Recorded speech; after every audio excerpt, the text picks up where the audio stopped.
We're going to be talking about what is needed for consumers to truly engage in research. And I'm here from the National Environmental Education Foundation, where we've been working with pediatric healthcare providers for over a decade around guidelines-based healthcare. And we're moving now into the space on the consumer side to help create the demand for guidelines-based care. And so we really value the consumer perspective and recognize their role in research. And we also recently created a research arm to help empower, engage, and educate consumers in research as well as practice. So I'm excited to be here with the panelists today to learn more about how they're doing that in their work. So with that, I'll introduce our first panelist. Peter Doshi is an associate editor at the BMJ and an assistant professor of pharmaceutical health services research at the University of Maryland. His research focuses on policies related to drug safety and effectiveness evaluation. He's an advocate for greater public access to clinical trial data. And Dr. Doshi also has strong interests in journalism as a vehicle for encouraging better practice and improving the research enterprise. Dr. Doshi. Thanks. Okay, and the clicker. Right. So, yes, this is very provisional. I think everybody knows how hard it is to get the media to do better. So I'm hoping to open this up more as a discussion than a formula. And this page, academics supposed to do this at 3 in the morning while the neighbors were having a party. I came up with this new idea of a lay summary for this page. I don't know, Kay, what do you think? Lay summary, I have public and nonprofit funding for research, reimbursement, except from nonprofits, and no industry funding. So that kind of encapsulates the philosophy, and then the details are on the top. Okay, whoops. All right, and Kay also told me that if I come, I have to update you guys on the open data field, and I think we might have some people who have even more recent updates than myself in the room. But essentially, let's see. Yes, the late breaking news is that we now have a group of 85 asset manager and pension funds, which are guiding industry on an enormous amount of investment money, about how to use that money. And they will put pressure, they say, on the drug companies to follow through with the commitments of the All Trials campaign. That was just a couple days ago this came out. Essentially, the picture as it was a year ago when I came and talked on open data hasn't changed much, which is that everybody that you can think of as sort of saying the same thing has signed up in principle to the ideas behind open access to clinical trial data. So you see people from all walks of life, from pharma here, to journals, to campaigns, to regulators. They're all saying great things about this. And the tune is generally that it always promotes medical and scientific advancement. And so the industry, for example, will be sharing its patient-level clinical trial data. So everything sounds wonderful. What I'd like you to appreciate, though, is that it's not so simple as the word open sounds. So, for example, Roche, which has made similar statements about its openness, has all these steps one has to go through from the time that a requester who asks for data actually receives data. And there's no guarantee that you'll make it through all these steps. So it's not a straightforward one-click download access policy. Here's another one. Sanofi, for example, also has an open trials or open access policy. However, that only applies to trials that commenced January 1st, or trials of products that were approved by regulators January 1st, 2014 onwards. So nothing in the past. And so what I think we're seeing here is that while everybody signed up what sounds like to an ideal world, we have, we're all seeing and singing the same tune. What we actually have in reality are different policies, different levels of data. The policies specify different things, what you can get, when you can get it, which trials. They don't necessarily apply to all the trials. And this one, for me, is very important, that FDA, which sits on more data than any other single entity on the planet because of its role as regulator, really is saying access to data, great idea. I've been at conferences. Access to data, great idea. You guys go ahead and do that. We're not in the business of publishing data. So my conclusion about this whole area is don't claim victory. And for those who now it's time to hold people to their promises. So get out there, try and get access to the data, and share your experiences, both good and bad. Okay, on to evidence-based healthcare and journalism, which I want to convince you are actually natural allies. You might be familiar with this editorial, which is now 20 years old, by the, one of the heroes of evidence-based medicine, a methodologist and statistician, Doug Altman, who said that we need less research, better research, and research done for the right reasons, which I think will resonate with most people in this room. He talks about all the problems with the research enterprise now: selective reporting, unjustified conclusions, using the wrong techniques. And he says we should be appalled, and that this is the case. This is surely a scandal. And it is a scandal. But I think we have another kind of scandal that grows out of this, which is the scandal of bad health news reporting, lay journalism. So here's a study with a catchy title. And you will see that this describes a cancer treatment that has been tested in 4 patients, but the results have been significant with no complications. Fantastic. Health News Review is a health news watchdog. How many people in the room know healthnewsreview.org? I put it in my How many people knew about it yesterday? It's on the Keep Facebook one of the groups. Well, let's see. Did we get 100% then? So we help to get advocates to be part of the reviewers. Wonderful. So we're on the same page. This story doesn't fare well, as you would expect, for example. Does this story seem to grasp the quality of the evidence? No, it doesn't. So they rate these. Did you give this as well? They have 10 criteria. I didn't talk about it very well. They have 10 criteria in which they rate all health news stories that they review. From things that you would expect, like does the piece address the cost of the intervention, the benefits, the harms as well, the quality of evidence, but it also gets into who are the sources behind the story. Are they independent? Are there conflicts of interest? Questions like this. Health News Reviews has reviewed 1,889 stories in 7 years, and they published their results of this. What they found were that most stories were unsatisfactory on 5 of 10 review criteria, including costs, generally ignored, cost of treatments ignored, benefits of the treatment generally portrayed positively, harms generally minimized, quality evidence, unsatisfactory reporting of that. You can see that what you have here is essentially a scandal. The scandal not of just original research, but the scandal of what happens when that research hits the mainstream news. This is not for a strange or odd finding. This is from the New England Journal. Other journalists, Lisa Barrow, who you may recognize, was part of this publication.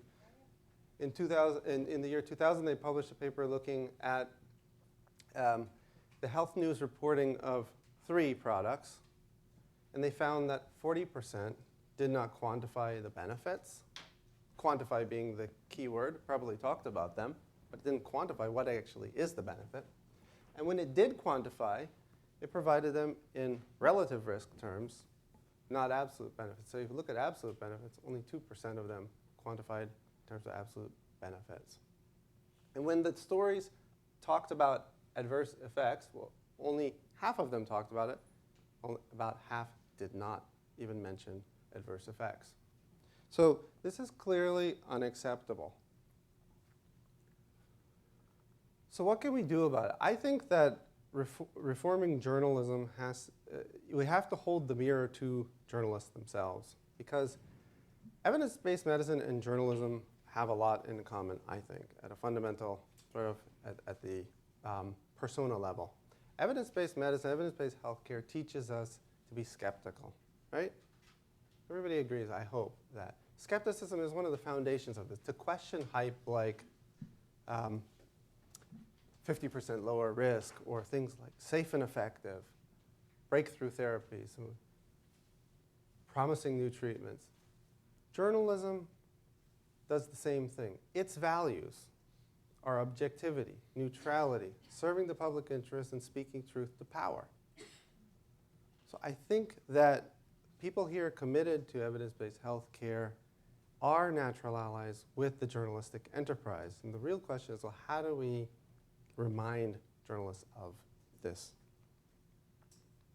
I've lost the ability to click. Can you click on the slide? There we go. Probably will work now. Yeah. This is the state of public understanding of science.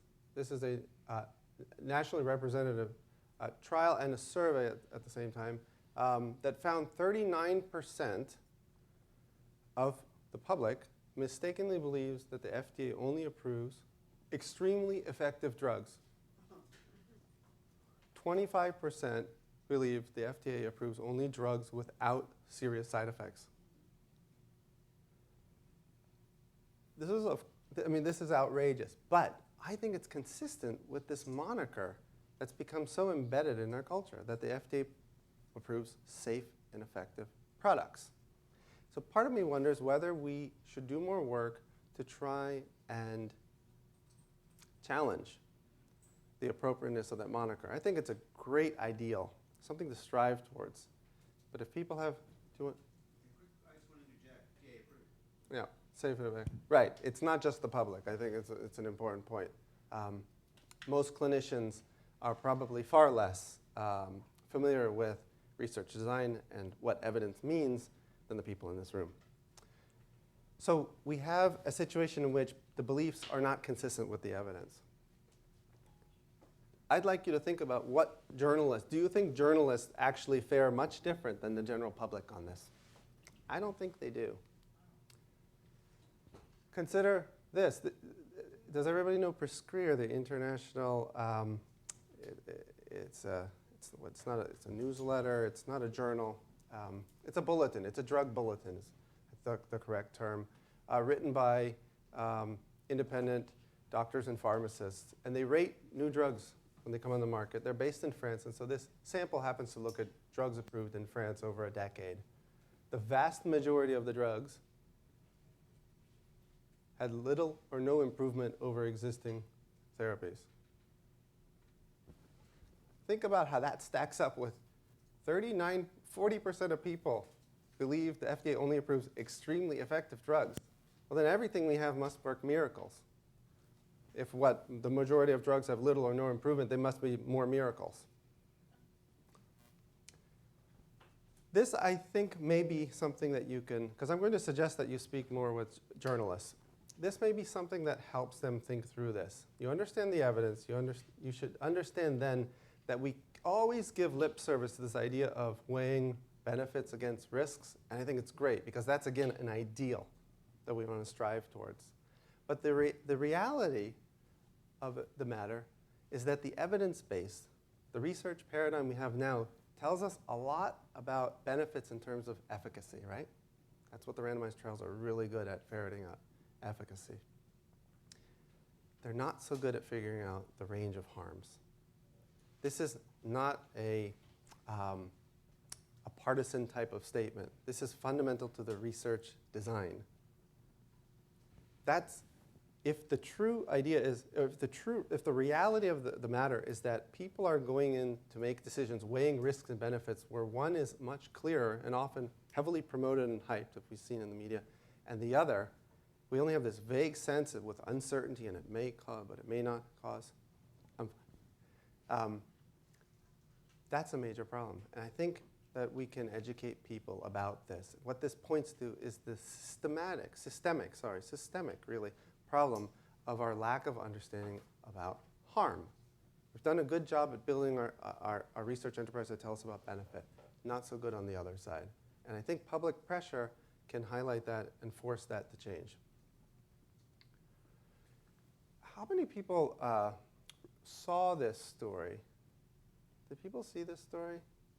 My question about it, this is about Lucentis versus Avastin, about the big difference in price. This was a major story in the Washington Post.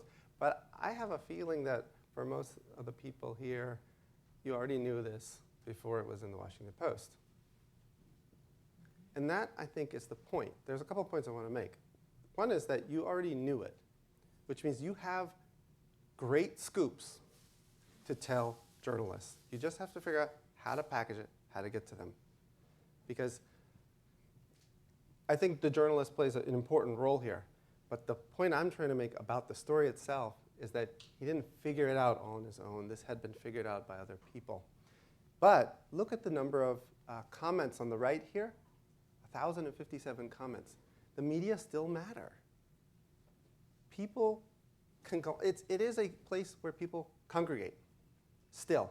Even though we have our own bubbles and our silos and people who we can always talk about and get along because we share the same views, and everybody's siloed and we're worried about this problem, people still care about what's in the Times and what's in the Post.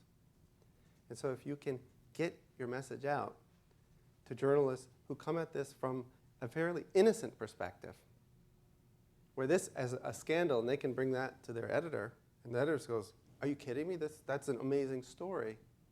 You might be able to get things like this out more often. Here's another story. Newsweek cover story late last year. About what? Publication bias. Like, wow, what big news for you guys, right? You have something to tell the world is my point. And I want to end on this, which is an anecdote of somebody, the National Center for Health Research, Diana Zuckerman, part of your group, had something to tell me and educated me quite a bit on this story that I wrote and was published just today. So you have things to tell people. So the question is, and this is for the discussion, how can Q do this better? And I think cultivate your relationship with reporters. You know a lot more than them. Establish yourself as someone who consistently brings information, key information, that they can use in their stories. Keep them accountable too. And this is really tough. But this, Health News Review is about keeping people accountable. The problem is, as you've seen, they've done 7 years, and there's no indication of any trend like now everything's getting better. So I'm not saying this is at all easy, but I don't think we should give up on this because people do look to the media. So reporters don't want to intentionally, most of them, intentionally write inaccurate or misleading stories. Let them know when they have made major errors. And leverage resources like Health News Review. If you all aren't participating in that, think about how you might get involved. Because you're all working in certain areas, why not start to pool that together? You might be able to review things for Health News Review. You have time to look into your own area much more than a journalist, which usually doesn't have time, or a reporter doesn't have time to do.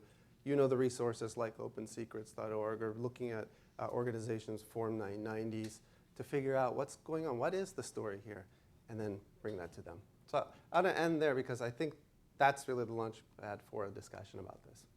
Thanks.